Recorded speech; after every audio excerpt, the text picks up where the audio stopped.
Good morning. Sometimes I feel like I should apologize because I I imagine that the questions that I ask are disturbing sometimes. I Maybe they're not disturbing, but they've been disturbing for me, and so I assume that sometimes they might be disturbing for you, or you might just say, "Damn, who is this crazy man?" You know. But there doesn't seem to be any other way but to ask these questions.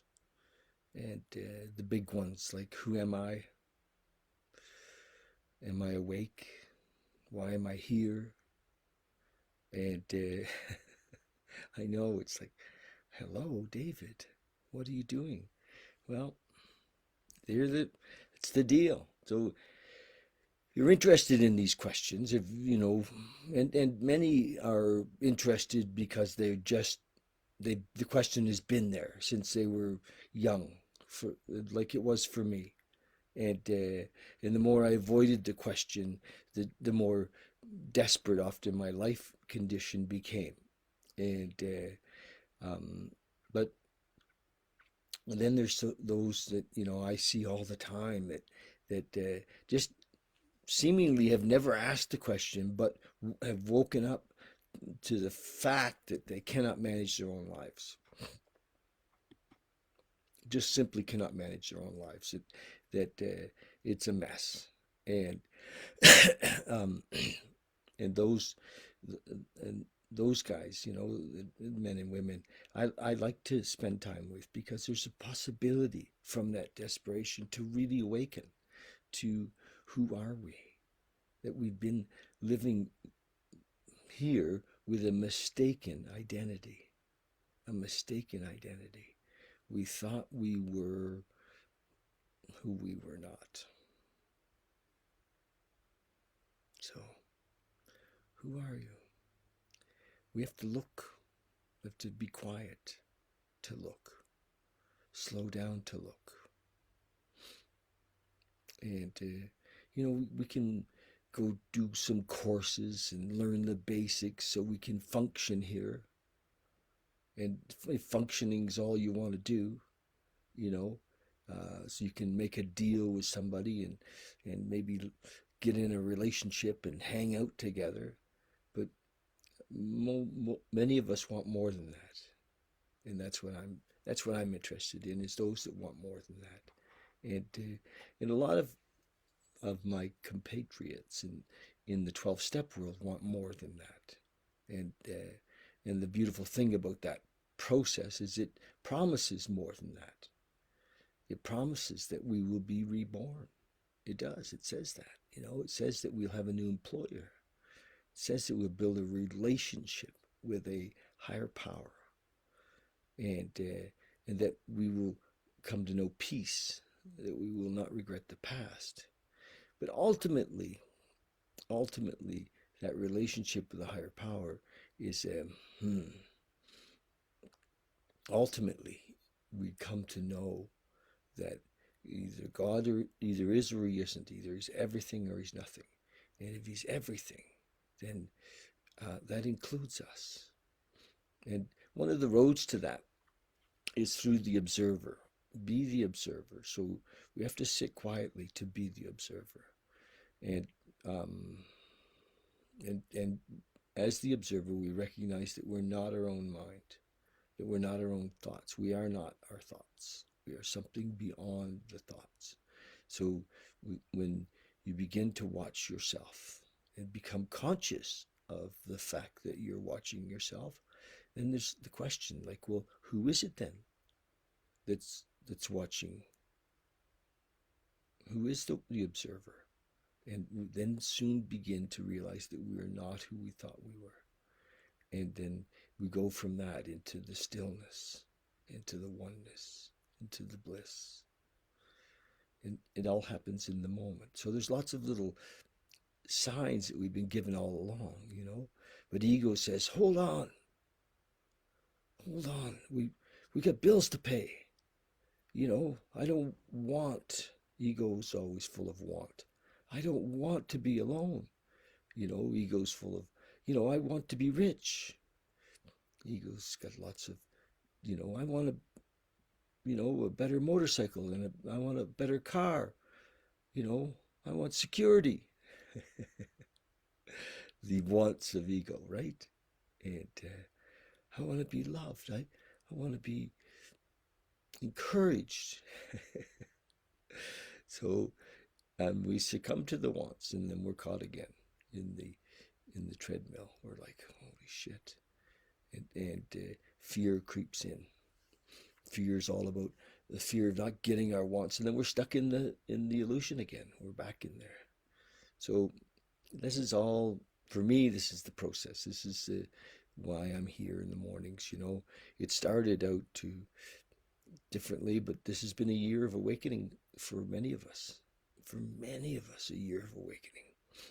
What a great year to go inside, a forced retreat. I hope you're using this time to not just self-develop, but become self-realized. Now, it's not about development, it's about realization. And with that oneness that we get to with this higher power that we don't understand, we don't have to worry anymore. We don't have to live in fear. We become free. We come to know peace. We intuitively know each moment how to handle things. That's right. We follow the thread. And we have freedom. We know freedom. So it's there for us if we're willing to let go. If we're willing to say, okay, I get it. I cannot run my life from wanting. Wanting never works. Surrender works. Allowing works. Acceptance works. And love works. Love is the magic. The magic. So that's my message this morning. Ask yourself the question, who are you? I know it seems quite deep, but who are you? I was with my men last night. I go to a men's group on Thursday nights, and we meet outdoors. Usually not when it's below 10 below, but it was below 10 below last night. And, we had a big fire, and it was great. And the men are, seeing themselves, awakening. It's amazing. And it comes as a result of the love is really what opens all the doors there. It's pretty cool. It is very cool. All right. What are we? January 29th. January 29th. We're just going to do this reading.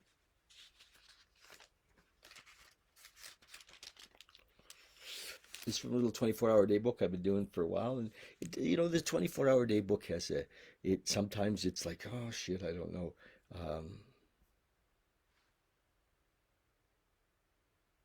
Hi, Kayla. Yeah, I was deep in it all night too. My friend Kayla says she was deep in it all night last night. Ooh, feels the feels today. I feel the feels today. Yes, yeah, me too. Interesting night. I also, sometimes will wake up at 4 or 5 in the morning, and it's in that space between realities, when it's an interesting space, when there's no identity. I'm not David, but I'm there. Whoever it is, the observer's there. It's yeah. And for when I'm there in those kind of spaces, it's not. I have woke up. I used to wake up in panic sometimes, and that's gone. It's more of I wake up and there's really is something going on at that time of the day, and I can't describe it, but it most of what happened is with me observing. I'm watching it, and it's like wow, and it's not dreaming. It's not dreaming. Anyway, it's a, it's a, it's certainly an altered state. You know. Okay, January 29th, from our little book here, thought for the day. Hmm. Yeah, what a load. What a load wasting money puts on our shoulders. Okay, what a load wasting money puts on our shoulders. They say that members of AA have paid the highest uh, initiation fee of any club members in the world because they have wasted so much money. That's right. On liquor, it says, but on everything. It's crazy, eh?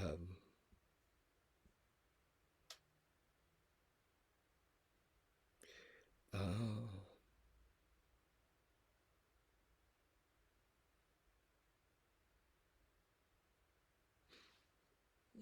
nice. Thank you, Kayla. Um, okay, here we are. We never, we'll never be able to figure how much it was. Okay, his little reading today, he's talking about the price we paid when we were, really at the bottom of the thing, the scale with the drinking and the drugging, and that price is the cost of membership to the 12-step world in a way. We've squandered, you know, our fortunes for sure. We're not only waste our own money, but also the money we should have spent on our families. When we come into the 12-step program, that terrible load of wasted money falls off our shoulders. We alcoholics and addicts are getting round shouldered from carrying all those loads that drinking put on our shoulders. But when we came into the 12-step world, we got a wonderful feeling of release and freedom, yes.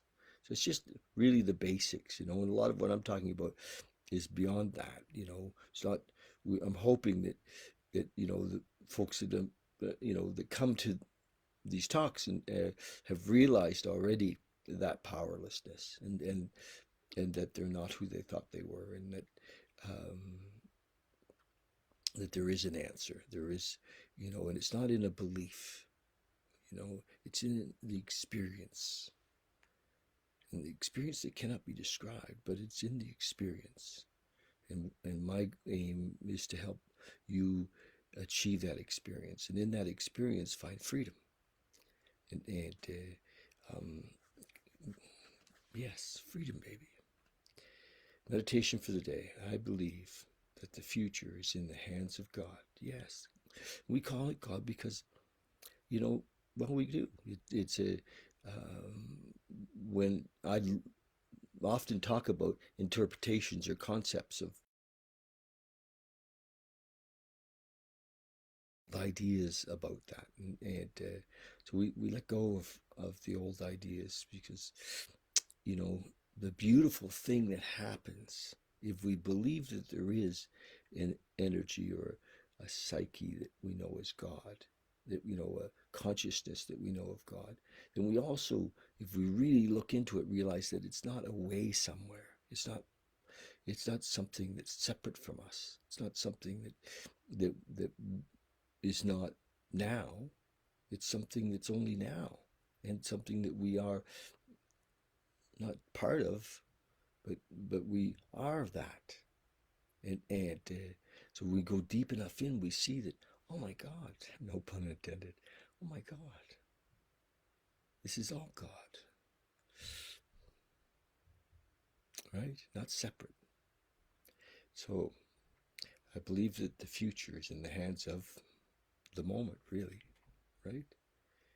He knows better than I. The moment, of course, knows better than I what the future holds for me, what now holds for me. In a way, we think about the future because we have fear around the future, but there is no future. This is it. You know, this is the future you were thinking about yesterday. Here we are. That's right. I am not.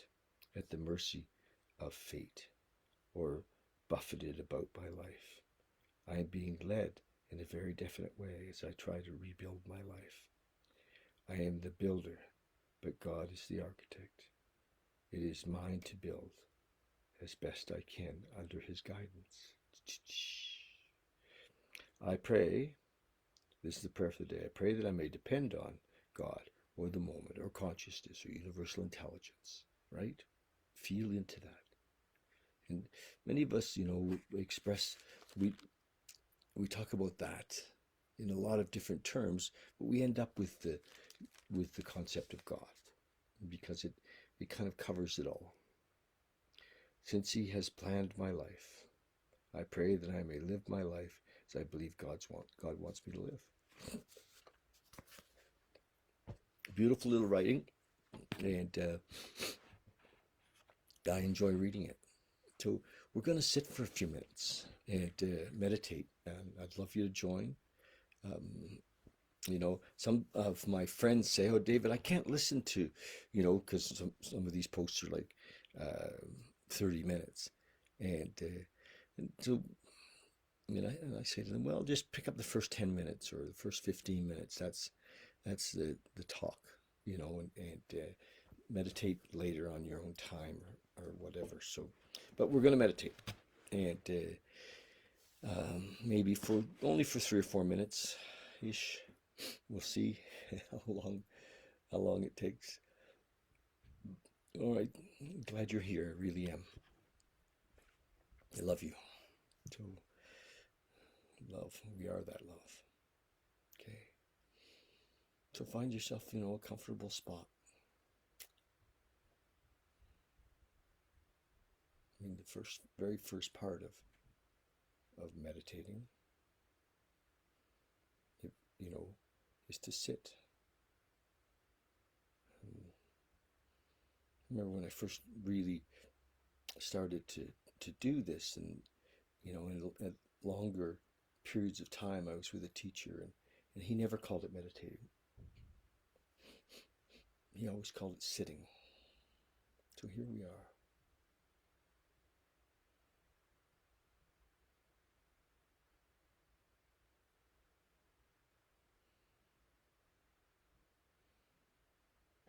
Let's come to the breath.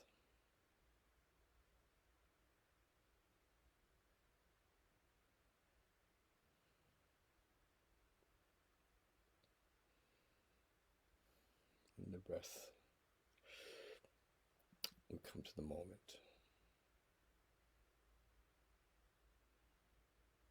And then just observe. Be here and watch. Begin to see that you're able to watch your thoughts.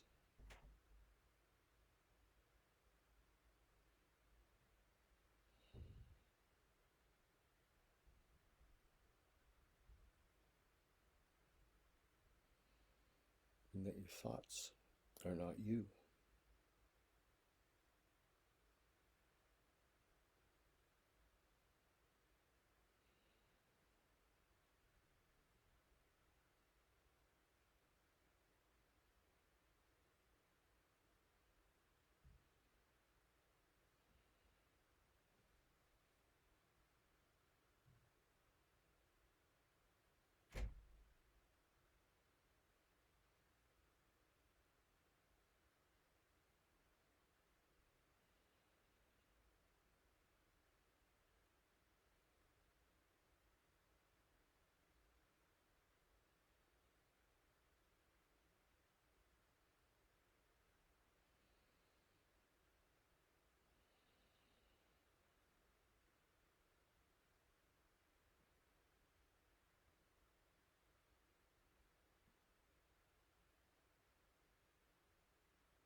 Come back when you're ready. Thank you.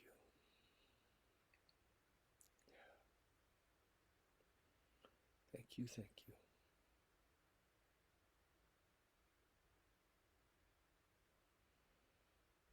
Mm, thanks so much.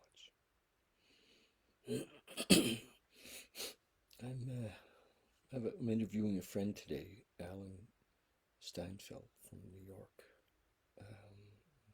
Alan has been on the spiritual path for many, many years. He's himself has interviewed Deepak and Dr. David Hawkins and lots of amazing people he's interviewed. He has a channel called New Realities. Anyway, Alan's publishing a book on UFOs and extraterrestrials, and so we're going to talk about that book. I'm looking forward to that. So today at 1. Okay. Love you lots, you guys. Thank you.